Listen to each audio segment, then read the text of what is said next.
Chers collègues, bonjour. Dans cette capsule, nous vous présentons les nouveaux programmes pour les langues vivantes de première et de terminale. Ils ont été publiés au bulletin officiel spécial numéro 1 du 22 janvier 2019. Et vous les trouvez bien entendu également sur le site Interlangue de notre académie. Ils entreront en vigueur dès la rentrée de septembre 2019.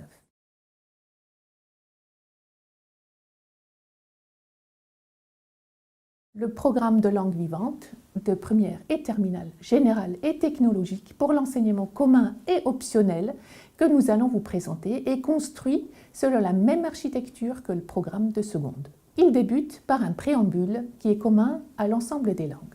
Il présente ensuite l'étude de la langue, puis la formation culturelle et interculturelle, et enfin l'organisation de l'enseignement. La dernière partie est consacrée au tableau de descripteurs des activités langagières. Il est important de souligner, dès à présent, que l'ordre de cette liste n'indique pas un quelconque rapport de hiérarchie entre ces différents points.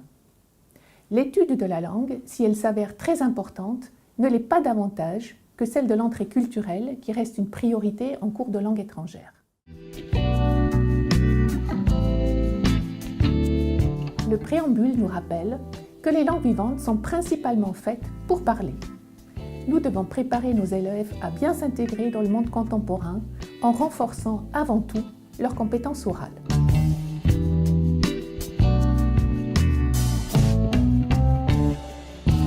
Le bilan du plan de rénovation des langues, établi par le rapport rédigé par Chantal Manès et Alex Taylor en septembre 2018, souligne que des progrès ont été faits dans ce domaine, mais ces progrès sont à confirmer et surtout à renforcer.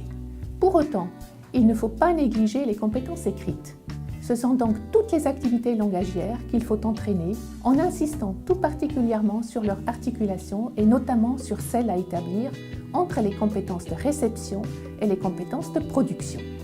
Par exemple, j'écoute un document sonore, puis je prends part à une discussion à son sujet. L'approche préconisée reste celle de la démarche actionnelle.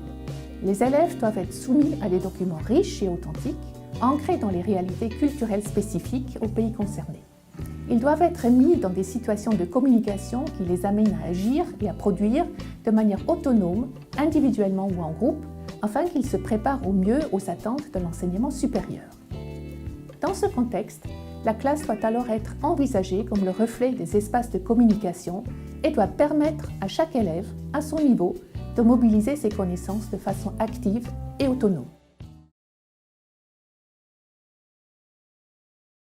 La partie consacrée à l'étude de la langue commence par rappeler quels sont les niveaux du CE-CRL ciblés dans les différentes langues au fil du parcours de l'élève. On revient tout d'abord sur les attendus de fin de collège, puis on pose en jalon les attendus de la fin de la classe de seconde, et pour finir, on indique les niveaux ciblés à la fin de la terminale, le niveau B2 pour la LVA et B1 pour la LVB. En LVC, on vise également la construction du niveau B1. Il s'agit d'une nouveauté, puisque les anciens programmes visaient un niveau A2 que les élèves dépassaient aisément.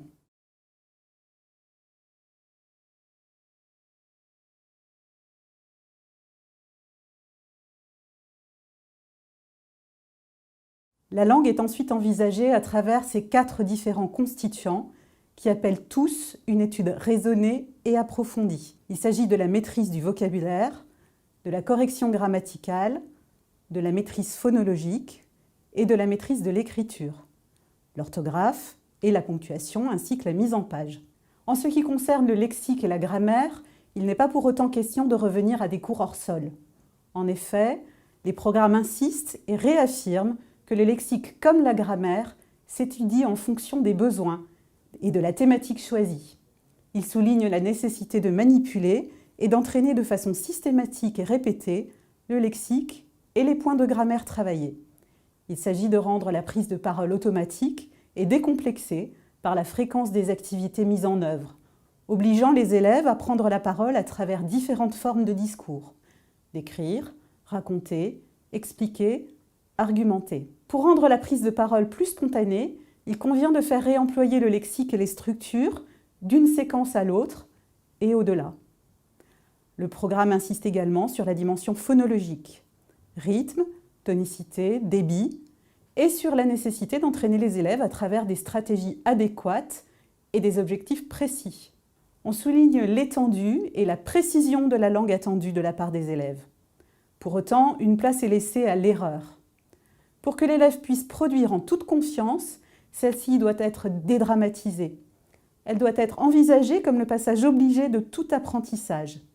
Enfin, la langue est présentée au travers des activités langagières de réception, de production et d'interaction. Il est rappelé qu'un volume complémentaire du CECRL a été publié par le Conseil de l'Europe en février 2018.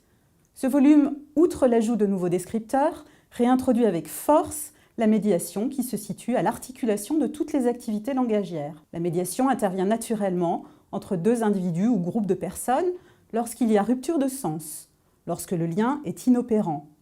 En termes scolaires, la médiation amène les élèves à réaliser diverses actions qui vont de la simple prise de notes à la traduction, en passant par la paraphrase et la reformulation. C'est une entrée qui permet de mettre un nom sur un phénomène déjà largement existant. Elle doit avoir du sens, mais elle ne doit pas pour autant envahir l'ensemble des pratiques. La partie consacrée à la formation culturelle et interculturelle insiste sur le fait que l'étude de la langue ne peut pas se concevoir indépendamment de l'étude de la culture. L'ancrage culturel permet à l'élève de se décentrer, d'enrichir sa vision du monde et de construire sa citoyenneté. La thématique commune à l'ensemble des langues vivantes choisies pour le cycle terminal reste la même que celle de l'ancien programme. Gestes fondateurs et mondes en mouvement.